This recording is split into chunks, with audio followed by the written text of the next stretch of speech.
ایک بہت بڑے دھماکے سے انسان زمین و آسمان تخلیق ہوئے. اللہ کیا کہتا ہے؟ اللہ کیا کہتا ہے؟ اللہ کہتا ہے اولم یر الذین کفروا ہاؤ ڈیئر یو ڈینائی می. تم کیسے یار میرا انکار کر سکتے ہو؟ ابھی تو پچھلے زمانوں میں یہ عقل ہی نہیں تھی، بات ہی نہیں تھی، کاسمولوجی نہیں تھے، کمپیوٹرز نہیں تھے، کچھ بھی نہیں تھا جب خدا یہ کہہ رہا ہے اولم یر الذین کفروا. تم میرے اس بات کا کیسے انکار کر سکتے ہو؟ ان السماوات والارض کانتا رتقا ففتقناہما، کہ زمین و آسمان پہلے سب ایک وجود تھے، اکٹھے تھے، پھر ہم نے بڑے زور سے ایک بڑے دھماکے سے یہ سارے پھٹ گئے. انسان نے کتنے سال لیے؟ 30,000 سال پہلے ہم نے انسان کو عقل والا کہنا شروع کیا، ہومو سیپین کہنا شروع کیا. 30,000 سے لے کر آج تک اس زمانہ آخر کے انجام میں ہم نے یہ بات جانی اپنی ریسرچز کے ذریعے کہ in the beginning heavens and earth were one mass. پہلے صرف ایک ہی وجود تھا اور پھر اس دھماکے سے پھٹا اور اس کے پھٹنے سے ساری کائنات وجود میں آئی. مگر 1500 برس پہلے بڑے سمپل لہجے میں، تحکمانہ لہجے میں، ایک غالبانہ قوت کے انداز میں اللہ نے کہا اولم یر الذین کفروا، تم میرا انکار کیسے کرو گے؟ تم میں جرأت کہاں ہے؟ تم میں جرأت کہاں ہے کہ تم اپنے مالک اور خلاق اور علیم کے سامنے جرأت کرو بات کرنے کی؟ ان السماوات والارض کانتا رتقا ففتقناہما. یہ شروع میں سب کائنات، سارے زمین آسمان ستارے ایک تھے، پھر ہم نے ان کو پھاڑ کے جدا کر دیا. وجعلنا من الماء کل شیء حی، اور تمام حیات کو پانی سے پیدا کیا. تمام حیات. خاتین حضرات، یہ ہے آپ کا پرور، دو ٹوک بات کرتا، بالکل کھری کھری، کوئی ابہام نہیں چھوڑتا. یہ کتاب مبین ہے. آج کا سائنسدان پڑھے چاہے کل کا، چاہے آنے والی صدیوں کا سائنسدان پڑھے، he will not find a fault in the word of Quran. ممکن ہی نہیں ہے. آج مجھے ممکن نہیں ہے، کل اس کو ممکن نہیں ہوگا. قیامت تک یہ کتاب جو ہے کتاب تخلیق ہے. مگر ذرا اپنے رسول کا علم دیکھیں. پوچھا گیا أَيْنَ كَانَ رَبُّنَا يَخْلُقُ الْخَلَقَ، یا رسول اللہ یہ چاند ستاروں کی تخلیق سے پہلے ہمارا رب کہاں تھا؟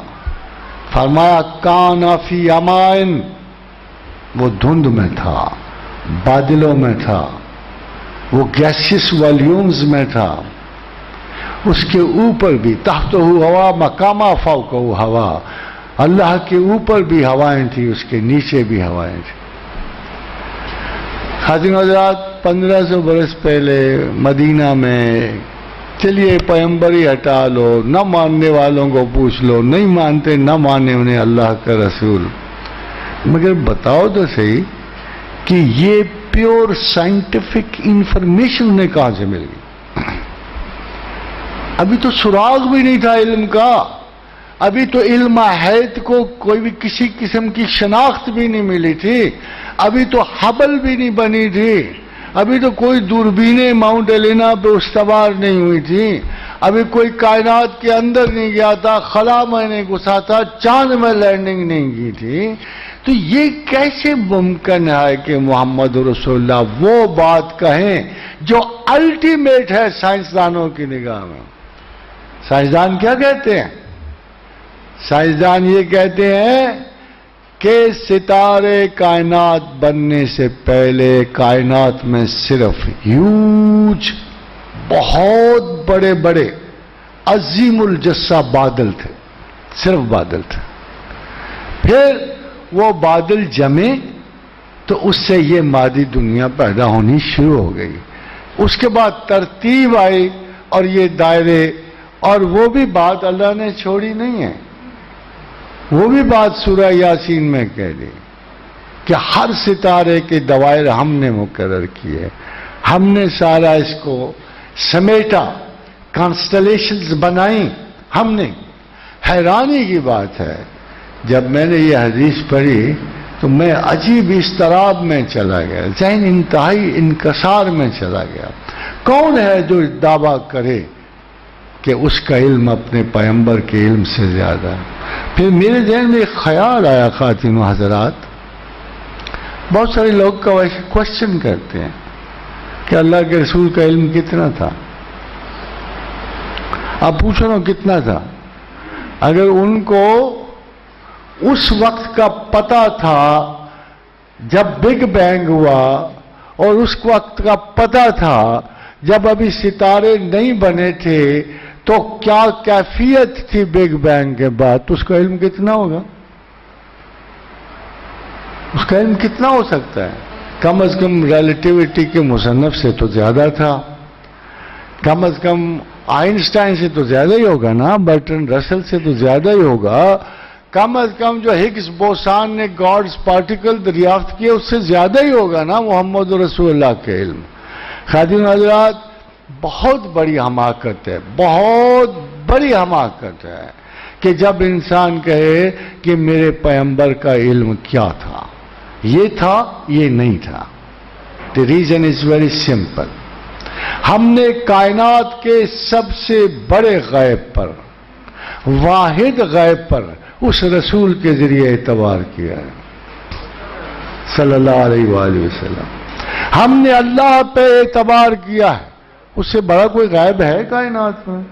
اگر ہے تو آپ بتا دیں، کوئی بھی دانشور بتا دے کہ اللہ سے بڑا اس پوری کائنات میں کون سا غیب ہے، اور جس غیب کی خبر وہ ہمیں دیتا ہے اور ہم جس غیب کی خبر کے لیے اس پہ اعتبار کر رہے ہیں، اس کے بعد کوئی کوشچن جائز ہے کہ اللہ کا علم کتنا، اللہ کے رسول کا علم کتنا ہے؟ دس اس، اور جو ایسا کوشچن کرتا ہے میرے خیال کے مطابق اس کا اسلام سے کوئی واسطہ نہیں رہتا۔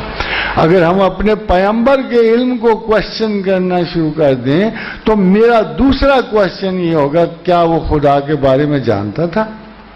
جس کی خبر ہمیں دے رہا ہے کیا اس کے بارے میں جانتا تھا؟ پھر میں کوشچن کروں گا، اس نے دیکھا بھی تھا کہ نہیں دیکھا تھا؟ کیا وہ اللہ کا گواہ تھا بھی کہ نہیں تھا؟ وہ شاہد اور نذیر تھا بھی کہ نہیں تھا؟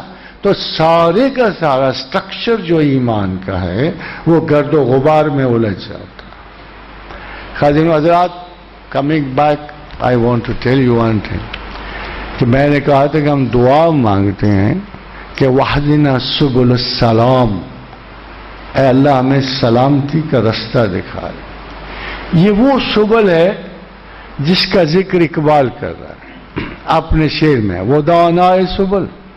دانائی کا لفظ اقبال کبھی محض عقل کے معنی میں استعمال نہیں کرتا۔ دانا تو آپ بڑا تھا، اگر خالی عقل کی بات ہوتی تو وہ تو پی ایچ ڈی ہے، اور اس کے شاعر مشرق کہتے ہیں اسے پوئٹ آف دی ایسٹ کا ٹائٹل ملا ہوا ہے کہ یہ بہت بڑا فلاسفر ہے اور مشرق کی نمائندگی کرتا ہے، مگر اصل میں دانا کو اقبال اس معنی میں استعمال نہیں کرتا، وہ اسے اس معنی میں استعمال کرتا ہے جو میں نے آپ کو ابھی حدیث سنائی ہے کہ وحدنا سبل السلام، کہ سلامتی کے سارے رستے محمد رسول اللہ کے پاس۔ خادم حضرات، اقبال پھر لفظ دانائی استعمال کرتا ہے اور کہتا ہے، مجھے ایک دفعہ شیخ شہاب الدین سہروردی کا نام لیتا ہے کہ مجھے دانا صاحب نے یہ حکمت بتائی۔ وہاں بھی وہ لفظ دانا جو استعمال کرتا ہے محض عقل کے لیے نہیں کرتا، بلکہ اس کو دانا کہہ رہا ہے جو خدا شناس ہے۔ تو دانائی کا لفظ اقبال نے 3 مرتبہ استعمال کیا، اور تیسری مرتبہ اس نے اپنے مرنے کے وقت استعمال کیا، مرنے کے وقت، اور بڑی شدت سے کیا۔ اب دیکھو، ایک عالم و فاضل نظریہ پاکستان کا خالق، ایک ملک کا تصور دینے والا، اس کے لیے ایک فعال قوت، یعنی قائد اعظم علیہ رحمت کو چننے والا، یعنی اگر پیچھے اس کی دعا کرنے والا، اتنا بڑا عالم بھی اپنے آپ کو دانا نہیں کہتا ہے سرا مد روزگار یہ فقیر دیگر دان آئے راز آئد نہایت، کہ میری تو عمر تمام ہو چکی، میں تو اب مرنے کے قریب ہوں، تو مجھے یہ بتاؤ کیا میری زندگی میں وہ دانائے راز آئے گا؟ دانائے راز کون ہے؟ کہ ضمیر امتاں رامی کند پاک، حکیم یا کلیم یا حکیم نہ نوازے، کہ امتوں کے ضمیر کو پاک کرنے والے سیاستدان نہیں ہوتے ہیں، سیاستدان بالکل نہیں ہوتے، ان کا امتوں کی ضمیر سے کوئی واسطہ نہیں، جب کبھی کبھی امت بے ضمیر ہو جائے تو پھر سیاستدان پیدا ہونے شروع ہو جاتے، کچھ سارے نہیں۔ تو وہ کہتا ہے ضمیر امت آرامی کند پاک، کلیم یا حکیم نہ نوازے، یا تو کوئی کلیم اللہ، موسیٰ کلیم اللہ جیسا شخص اپنی امت کے ضمیر کو پاک کرتا ہے، اور یہ جملہ بڑی جان بوجھ کے انہوں نے استعمال کیا، اس لیے کہ حضرت موسیٰ ساری عمر اپنی قوم کے ضمیر کو صاف کرتے رہے، ساری عمر وہ رجعت قاقری میں رہے، ساری عمر وہ کفر و شرک کو پلٹتے رہے، حتیٰ کہ سورہ بقرہ میں گائے کے سوال پر تنگ آ کر حضرت موسیٰ علیہ السلام نے اللہ کو عرض کی اعوذ باللہ ان اکون من الجاہلین، اے پروردگار میں توبہ کرتا ہوں، پناہ مانگتا ہوں ان جاہلوں کی قوم سے، جنہیں آپ بڑی عقل مند قوم سمجھتے ہیں نا، مسلمان سارے امپریس ہیں ان سے، قوم یہود سے، ان کے بارے میں ان کا پیغمبر کہہ رہا ہے کہ میرے مالک یہ کس قسم کی قوم تو نے مجھے دے دی ہے، کتنی بدبخت ہے، کتنی حجت والی ہے، کتنی مصر اور ضد والی قوم ہے، کہ تنگ آ کے فرمایا اعوذ باللہ ان اکون من الجاہلین، اے اللہ میں ان جاہلوں سے پناہ مانگتا ہوں اس قوم سے جو تو نے مجھے عطا کی ہے۔ مگر جب وہ صحرائے سینا میں گئے نوجوانوں کی نسل لے کر، پھر ان کے ساتھ اللہ نے ان کو گزارا، پھر ان کی وفات ہو گئی، پھر حضرت ہارون کی معیت میں گئے تو دو نوجوان تھے، حضرت یوشع بن نون اور کالب، یہ دو جوان تھے جنہوں نے حضرت موسیٰ کی صحبت پائی تھی، اور 40 سال کی صحرا نوردی کے بعد حضرت یوشع اور کالب نے فلسطین پہ حملہ کیا اور فتح کیا، اور یہ وہ لوگ تھے جن کو ہم کہہ سکتے ہیں کہ انہوں نے رسول اللہ سے، اپنے رسول سے، حضرت موسیٰ علیہ السلام سے اگر کوئی سبق حقیقت کا سیکھا تھا تو سبل السلام اگر کوئی سیکھا تھا تو ان سے سیکھا۔ سوال یہ ہے کہ جی خواجہ ابو الحسن شاذلی رحمۃ اللہ علیہ فرماتے ہیں کہ آج کے صوفیاء کو کیا ہو گیا ہے، گھروں سے نکلتے ہی نہیں ہیں، اب نکلا کریں گے ویسے، پتہ ہے ابھی ایک لاسٹ ریسرچ آئی ہے جس میں کہا کہ اگر 60 سال کی عمر میں تم گھروں سے باہر نہ نکلے، پیدل نہیں چلے تو جلدی فوت ہو جاؤ گے، زندہ تو رہنا چاہتے ہیں نا، اب بڑے بڑے صوفیاء باہر نکلیں گے۔ مگر آپ اندازہ کرو کہ یہ آؤٹ فٹ ہمارا ہو چکا ہے ہماری ہستیوں کا۔ خواجہ ابو الحسن شاذلی فرماتے ہیں یعنی لوگوں کو کیا ہو گیا جو صوفیت کے دعوے دار ہیں، جو صوفیاء بنتے ہیں، یہ اپنی بیویوں کے ساتھ نہیں چلتے۔ اور کیوں نہیں چلتے؟ کہ لوگ کہیں گے صوفی اور بیوی یہ تو جوڑ صحیح نہیں ہے، گویا بیوی صوفی کے لیے ایک قدر مردود ہے۔ پھر کہتے ہیں کہ یہ کوئی صوفی ہیں جو بازاروں میں خرید و فروخت کرتے ہیں۔ تو حضرت خواجہ ابو الحسن شاذلی کہتے ہیں کہ دیکھو انہوں نے صوفی سمجھا کس کو ہوا، یہ کس کو کیا سمجھتے ہیں؟ یہ سارے کے سارے سٹینڈرڈز جو ہمیں ملیں گے سلامتی کے رستے کے، وہ آقا و رسول کی زندگی سے ملیں۔ جب وہ بدو آ گئے نا تو ان کا یا رسول اللہ ہم تو شادی نہیں کریں گے، آپ تو خیر اللہ کے بندے جو چاہے کریں، مگر ہم تو متقی ہوں گے، ہم تو شادی نہیں کریں گے، ہم تو روزے ہی رکھیں گے، افطار نہیں کریں گے۔ اللہ کے رسول کو اتنا غصہ آیا اور فرمایا میں تم سب لوگوں سے زیادہ متقی ہوں، مگر میں شادی بھی کرتا ہوں اور میں روزے رکھتا ہوں اور افطار بھی کرتا ہوں، میں نارمل ہوں، کسی اب نارمل کو خدا کا بندہ نہیں کہا جا سکتا۔ کوئی امت اپنے پیغمبر کی تقلید اس طرح نہیں کر سکتی جیسے مسلمان کر سکتا ہے۔ کیا کرو گے جی؟ اگر آپ کے پیغمبر حضرت عیسیٰ ہوتے تو کیا کرتے ہیں؟ آپ کیا کرتے ہیں؟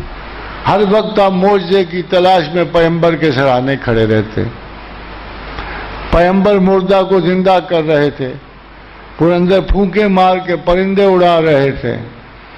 انی انبئکم بما تاکلون فی بیوتکم، پیغمبر کہہ رہے تھے میں جانتا ہوں تم گھروں میں کیا پکاتے ہو اور کیا کھاتے ہو، سب جانتا ہوں۔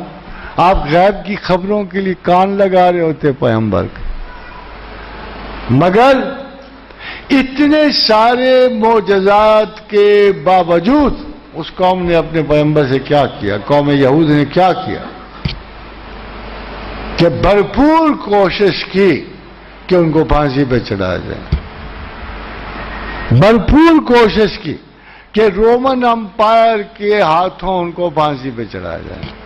وہ تو اللہ کی بات ہے، اللہ کی بات تو بالکل ڈیفرنٹ تھی۔ ایسا تو اس نے اپنے پیغمبر کریم پر کوئی حادثہ پیش ہی نہیں آیا، اس نے تو بڑی سختی سے کہا یہ سب جھوٹ بولتے ہیں، میرے پیغمبر کو کبھی صلیب نہیں دی گئی، وما قاتلوہ وما صلبوہ، نہ اسے قتل کیا گیا نہ صلیب دی گئی۔ اتنی وضاحت کے ساتھ خدا کو کہنا پڑا تاکہ مدت دراز تک جو دعوے چلنے تھے صلیب کی بنیاد پر وہ سارے جھوٹے نکلے۔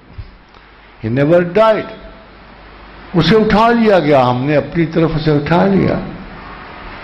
اب زمانہ ویسے قریب ہے ان کے آنے کا، مگر ویسے تو اٹھا لیے، نہ قتل کیے گئے نہ صلیب دی گئے، تو گئے کہاں؟ شباہت ڈال دی۔ یہودا اسکریوتی کچھ ان سے مشابہ تھا، اللہ نے اسی نے جاسوسی کی تھی حضرت عیسیٰ، وہ ماکارو و ماکر اللہ، خدا نے اسی پہ مشابہت ڈال دی حضرت عیسیٰ علیہ السلام کو۔ چلے گئے، اس کو لے گئے، اسی کو پھانسی پہ چڑھایا، اسی کو پھانسی پہ چڑھایا۔ اور یہ ساری ایک پوری قوم کے لیے، آپ حیران ہو گئے، بندہ ایک آدمی پاگل ہوتا، ایک نہیں برباد ہوتا۔ آپ خود سوچو اگر عقل نہ استعمال ہوگی تو پھر ایک دو بندے نہیں بہکتے، پورے کی پوری نسلیں بہک جاتی ہیں۔ ہزارہ سال سے کرسچن اسی لیے بہکا ہوا ہے ایک چیز پر کہ عیسیٰ صلیب پہ چڑھے تھے۔ اگر قرآن نہ آتا ہم بھی یہ یقین رکھتے، مگر قرآن نے ہمیں صاف بتا دیا کہ نہیں، یہ غلط کہتے ہیں، وما قاتلوا وما صلبوا، نہ وہ قتل کیا گیا نہ صلیب دی گئی، یہ سب جھوٹے ہیں۔ ہم نے اپنے پیغمبر کے وقار کا خیال رکھا، ہم نے انہیں عزت سے اپنے پاس سمیٹ لیا، جب چاہیں گے واپس کر دیں۔ خادم حضرات، آج کل مسئلہ دیکھا آپ نے، بڑے پریشان ہو آپ۔ میں سبل السلام میں سے کچھ آیات آپ کو سناؤں گا، آپ کو خود پتہ لگ جائے گا۔ پتہ ہوتا ہے کیا ہے؟ ہوتا یہ ہے کہ مجھے ایک چیز پسند ہوتی ہے، میرا رسول کہتے ہیں نہیں یہ نہ کرو، میں کہتا ہوں چلو چھوڑو، اللہ کے رسول کی تو پرانی بات ہے نا، میں اس وقت کسی اور سے فتویٰ لے لوں، پھر میں کسی کے پاس جاتا ہوں، تھوڑے سے پیسے بھی دیتا ہوں، اپنی مرضی کا استخارہ بھی کرا لیتا ہوں، اپنی مرضی کی مذہبی رائے بھی لے لیتا ہوں۔ یہ سارے استخارے اس طرح ہو رہے ہیں۔ مجھے صاحب کو اچھی طرح پتا ہوتا ہے کہ میں اس کی جگہ استخارہ نہیں کر سکتا، مشورہ دے سکتا ہوں، مگر استخارہ نہیں کر سکتا. استخارے کی تکلیف پہلے پیدا ہونی چاہیے. دیکھو میری بات کا کیوں اللہ جواب دیتا ہے؟ میں مضطرب ہوں، پریشان ہوں، درماندہ ہوں، درد مند ہوں. میرے دل کی تکلیف دیکھ کے مجھے اللہ جواب دیتا ہے نا استخارے میں. مولوی کو ایسی کون سی تکلیف ہوتی ہے؟ یا آپ کے ہمسائے کو ایسی کون سی تکلیف ہوگی؟ یا وہ جو بڑی نیک بیوی جو بیٹھی ہوئی ہے میرے ساتھ سہانے یا پرلے کم، اس کو کیا پرابلم ہے؟ اس کو خدا کیوں جواب دے گا؟ اس کو خدا کیوں جواب دے گا؟ جواب تو اس کو دے گا. امن یجیب المضطر اذا دعاہ. بھائی جس نے اضطراب میں دعا مانگی اس کی دعا قبول کرے گا. وَيَكْشِفُ السُّوءَ وَيَجْعَلُكُمْ خُلَفَاءَ الْأَرْضِ أَإِلَٰهٌ مَّعَ اللَّهِ فَقَلِيلًا مَّا تَذَكَّرُونَ. جس کے دل میں اضطراب ہوگا خدا اسے جواب دے گا. جس کی دل میں برائی کی گرہیں ہوں گی اسے خدا اس کی گرہیں کھولے گا. یہ جو ادھار پہ جو جہان کے استخارے ہو رہے ہیں اور کلمے، بندہ کیا آسان ہو گیا ہے. بندہ اتنا آسان ہو گیا آج کل کہ اپنی ساری نیکی کا کام کسی اور سے کرا کے آپ مست ہو جاتا ہے. یہ نئی ٹھیکیداری سے نیکیاں کانٹریکٹ پہ چلی گئی ہیں. مختصراً آپ کو کہ کانٹریکٹ کر لیا، یار تو میری جگہ 5 نماز پڑھ دیا کر، میری جگہ حج کر دیا کر، میری جگہ خیرات دے دیا کر، مجھ سے 10-15 ہزار روپے لے لینا مہینے کے، تو میری جگہ یہ کام کرتا. خواتین و حضرات، یہی مذہب میں تصال ایک علمی اسی کی وجہ سے کہ ہم اپنے شعور کے لیے اپنی کوشش سے اپنے اخلاق و مذہب کو حاصل کرنے کی نہیں کوشش کرتے. امام ابن سیرین نے کہا تھا، لوگوں یاد رکھو، دیکھ لو، مذہب معمولی شے نہیں ہے. دیکھو کہ تم کس سے لے رہے ہو.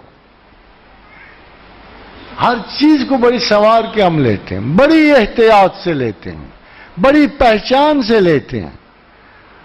مذہب کو تو ہم راہ چلتے ہوئے اٹھا لیتے ہیں، سمپل ایک سپیچ پہ اٹھا لیتے ہیں. کوئی بھی انداز بیان پہ ہمارے مٹتے ہیں، ہم اسی کے مذہب پہ چلے جاتے ہیں. یہ مذہب کا عالم ہے. اللہ ہم سب کو ہدایت بخشے. کچھ چیزیں بڑی سیریس ہوتی ہیں یار، غور و فکر کے بعد اختیار کرنی پڑتی ہیں. خواتین و حضرات، اللہ کے رسول کے ارشاد ہے، جب اختلاف دیکھو نا تو اکثریت کی پیروی کرو. جب اختلاف دیکھو نا اپنے امت میں تو اکثریت کی پیروی کرو. دیکھو بڑی عجیب سی بات ہے، یہ حدیث ایک دوسری حدیث سے جڑی ہوئی ہے. فرمایا میری امت کا اجماع کبھی غلطی نہیں کرتا. اب دیکھو پاکستان میں نے یہ کوئی تیسری دفعہ اجماع ہوتے دیکھا. اب بڑی حیران کن سی بات ہے. ایک دفعہ اجماع ہوا قائد اعظم کے وقت اجماع کا نوٹیفیکیشن یہ تھی کہ پاکستان کا مطلب کیا؟ لا الہ الا اللہ. اگرچہ کچھ مذہبی لوگوں نے غلط فہمی کی بنا پر مخالفت کی، مگر اجماع امت پاکستان بنا گیا. اجماع امت پاکستان بنا گیا. جب دوسری مرتبہ جناب ذوالفقار علی بھٹو آئے، آپ نے پھر قوم کو اکٹھا کیا. ایک بہت بڑا اجتماع ہوا. کس چیز پہ؟ روٹی، کپڑا، مکان پہ. یہ اللہ کو نہیں پسند ہے، اللہ کو نہیں بات پسند ہے. بھائی اجماع کا تعین خدا واسطے خدا کے خیال سے ہوتا ہے. اللہ میاں کو بالکل پسند نہیں آئی. نتیجتاً کہ اس وقت امت نے اتنی مشکلیں سہیں اور اتنے نتائج برے ہوئے کہ وہ بندہ ہی خدا کی نظر ہو گیا جس نے یہ دعویٰ کیا. اب تیسری مرتبہ میں نے بڑی عجیب ہوئی، آپ سے شیئر کر رہا ہوں. انڈیڈ خان صاحب بھی بڑے پاپولر لیڈر ہیں. انڈیڈ نواز شریف بھی کوئی اتنا اچھا لیڈر نہیں. دونوں تو برابر کر لیے نا ہم نے. وہ بڑے اچھے لیڈر ہیں، یہ کوئی اتنے اچھے لیڈر نہیں ہیں. چلتی ہے بس، گزارش ہوگی. ہوا کیا؟ دیکھو جو چیز اپنے وجود سے باہر نکل جائے وہ خدا کے بس میں جاتی ہے. وہ دعوی میں چلے گئے وہ مینٹین نہ کر سکے. ہر دعویٰ جس میں کوئی ایسی غرض پروردگار شامل نہ تھے، ایک فضول قسم کا ایک چیلنجبل سچویشن پوری کی پوری قوم کو انوالو کر لیا. پتہ اجما نے کیا کیا؟ ہٹ گئے پیچھے. وہ خواہ اس کے حمایتی تھے، خواہ نواز شریف کے حمایتی تھے، خواہ کسی اور کے حمایتی، سارے پیچھے ہٹ گئے اور کسی کا دعویٰ پورا نہ ہونے دیا. اجما کی یہ صفت ہے، جب پوری قوم کو احتیاط برتتی ہے، پوری قوم جب پیچھے ہٹ گئی، حالانکہ کتنے ڈائی ہارڈ قسم کے سپورٹرز ہوں گے خان صاحب کے، اور کتنے ڈائی ہارڈ قسم کے سپورٹرز ہوں گے مسلم لیگ کے، مگر امت نے محسوس کر لیا کہ چیزیں خرابی کو بڑھ رہی ہیں، وہ پیچھے ہٹ اور اسلام آباد کو 10 لاکھ کی رونق نصیب نہ ہوئی. نہ ان کی ضد پوری کی اللہ نے، نہ ان کی پوری کی. آرام سے بیٹھو، بندے کے پتر بنو اور کام اپنا پورا کرو. اور خبردار اس قسم کے دعوی سے نکلو، جھوٹ سے نکلو، مکر و فریب سے نکلو اور اپنا کام امن سے پورا کرو. اب عوام کے دونوں طرف کے لوگوں کے ہٹ جانے سے اب سچویشن قابو میں ہے، ورنہ بڑے خطرہ کا پاکستان پورے کا پورا خطرے میں ہوتا. خادم حضرات، اسی لیے حضور نے فرمایا جب تم اختلافات دیکھو تو کثرت رائے کی پیروی کرو. جہاں جدھر زیادہ مسلمان جائیں نا ادھر تم چلے جاؤ. مسلمان یہ نہیں کہ بڑے متقی اور بڑے پرہیزگار، بلکہ مسلمان کا دل ایسا ہے کہ مائنر موسٹ لیول پہ کہیں نہ کہیں خدا سے جڑا رہتا ہے. ایک توبہ سے جڑ جائے گا، ایک ذرا سی رجت سے واپس چلا جائے گا. اس لیے جب بہت سارے مسلمان جمع ہوں گے، یقیناً ذرہ ذرہ ملا کے خدا کا بہت سارا کرم ان کے شامل حال ہوتا ہے. اس لیے اللہ کے رسول نے فرمایا کہ جب تم اختلافات دیکھو تو کثرت کی رائے کی پیروی کرے. یہ سنن ابن ماجہ کی حدیث ہے. حضرت مجھے بڑا دل کرتا ہے کہ میں ایک بہت خوبصورت آپ کو حدیث دوں، بہت ہی خوبصورت.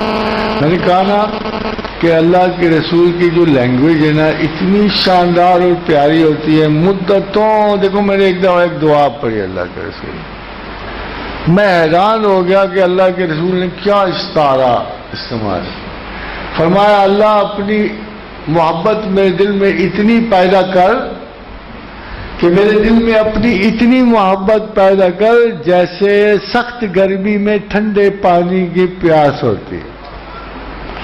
تو اللہ کے رسول استعارہ استعمال کر بڑا خوبصورت استعمال کرتے. پچھلے دنوں جب میں حدیث دیکھ رہا تھا تو مجھے ایک انتہائی خوبصورت استعارہ نظر آیا. میں نے کہا چلو جا رہا ہوں تو آپ سے شیئر کر لوں گا کہ رسول اللہ کی باتیں جو ہیں نا یہ اتنی مزے کی پیاری خوبصورت یاد رکھنے کی ہوتی ہیں کہ ہم ان کو شیئر کر کے بھی بڑا ہی کرم کما سکتے ہیں. فرمایا مجھے زبانی تو یاد ہے وہ بات، مگر میں چاہتا ہوں میں نے حدیث کے پیٹرن سے آپ کو سناؤں. ایک لفظ وہی ہو جو اللہ کے رسول کا ہے. تو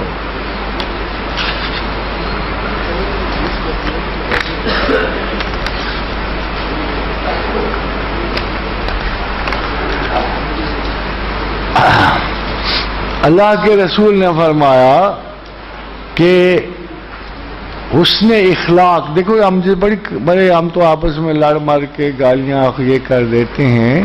یہ حدیث سے یاد رکھنا، بچوں کو سکھانا، بڑوں کو دور تک لیں. فرمایا حسن اخلاق سے خطائیں ایسے ختم ہو جاتی ہیں. ایک ایک لفظ پہ غور کیجیے. حسن اخلاق سے خطائیں ایسے ختم ہو جاتی ہیں جیسے دھوپ سے برف پگھل کے ختم ہو جاتی. یہ لہجہ ہے آپ کے پروفٹ کا. اتنی خوبصورت بات ہے کہ اگر حسن اخلاق سے آپ کی خطائیں اس طرح ختم ہو جاتی ہیں جیسے دھوپ سے برف پگھل کے ختم ہو جاتی ہے. یعنی کتنی جلدی، کتنی جلدی. یعنی اگر آپ کا اخلاق اچھا ہے.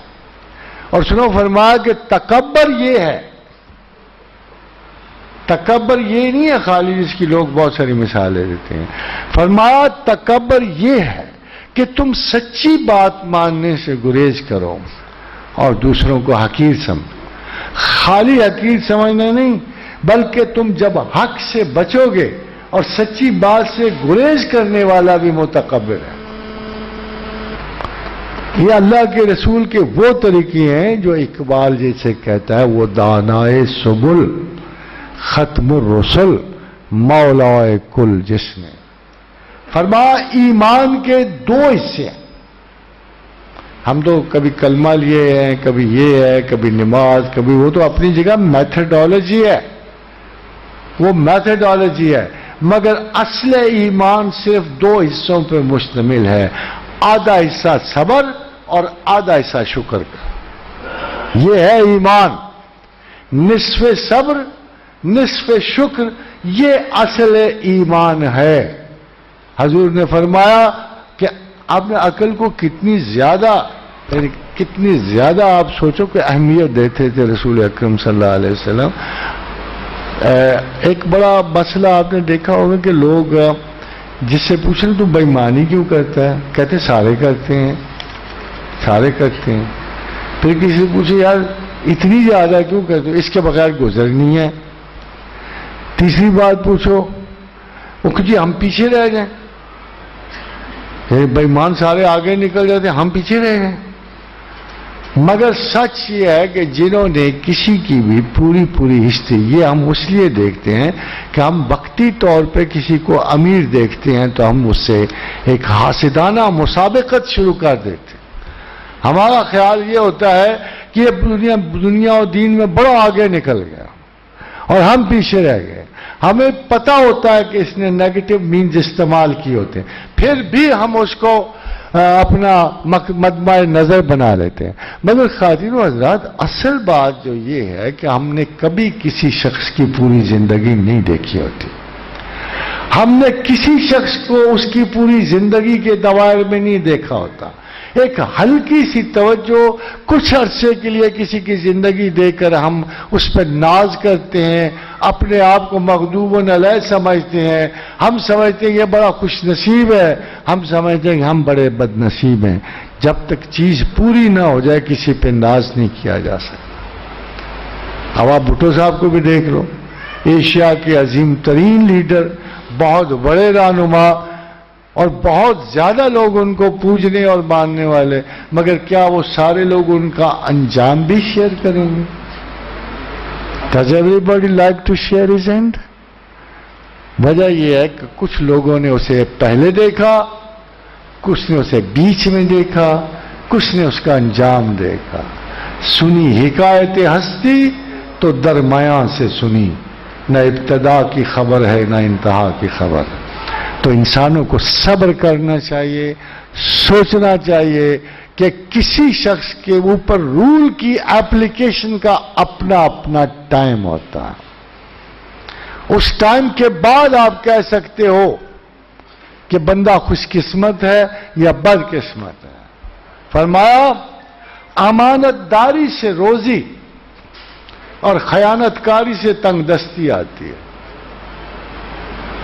آپ کو یہ رول پسند نہیں آئے گا تو آپ کا تو خیال ہے جتنی بے ایمانی کرو اتنا رزق کشادہ ہوتا ہے.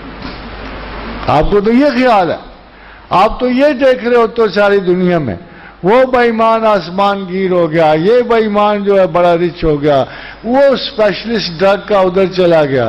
آپ یہ کبھی نہیں دیکھتے کہ انجام کار کیا ہے. انجام کار یہ ہے کہ وہ بھوکا ننگا امانت دار جو ہے